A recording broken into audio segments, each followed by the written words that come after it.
बिस्मिल्लाहिर्रहमानिर्रहीम। मैं हूं आपका मेज़बान उस्मान आफाक और क़ुरबानी से मुताल्लिक़ सवाल और जवाब हमारे चल रहे हैं। एक सवाल ये पूछा गया कि आजकल हमारे ज़माने में कुछ इश्तिहारात ऐसे लगे हुए हैं कि क़िस्तों के ऊपर क़ुरबानी कर लें,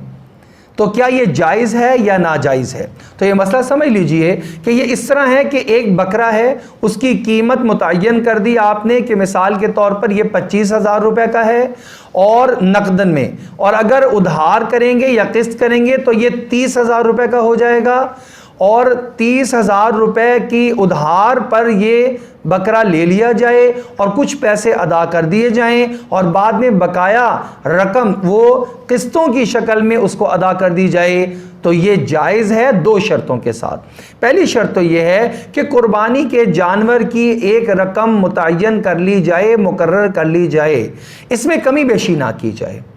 एक बात। और दूसरी बात, और फिर उसके बाद उसको कहा जाए ये उधार में 30,000 रुपये का है, एक रकम मुतय्यन हो गई, अगले ने, खरीदने वाले ने उसके ऊपर हामी भर ली कि ठीक है मुझे 30,000 रुपये का कबूल है और मैं आपको 6 माह में या 4 माह में इसकी किस्तें पूरी कर दूंगा या पूरे साल में पूरी कर दूंगा।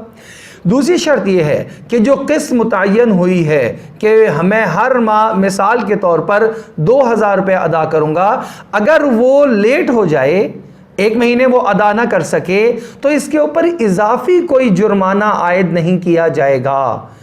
जितनी रकम तय हुई है उतनी रकम ही को वसूल किया जाएगा, तो ये मामला जायज़ हो जाएगा। किस्तों पर कुर्बानी करना इन दो सूरतों के साथ और दो शराइत के साथ जायज़ होगा। एक, उस कुर्बानी के जानवर की रकम को मुतय्यन कर लिया जाए, दूसरा किस्त के लेट होने की वजह से किसी किस्म का मज़ीद जुर्माना या तावान न डाला जाए, तो इस तरीके से ये कुर्बानी करना जायज़ होगा। अल्लाह जल्ल शानु से दुआ है, अल्लाह जल्ल शानु हमें कुर्बानी को सीख कर उसके मुताबिक अदा करने की तौफीक अता फरमा दे।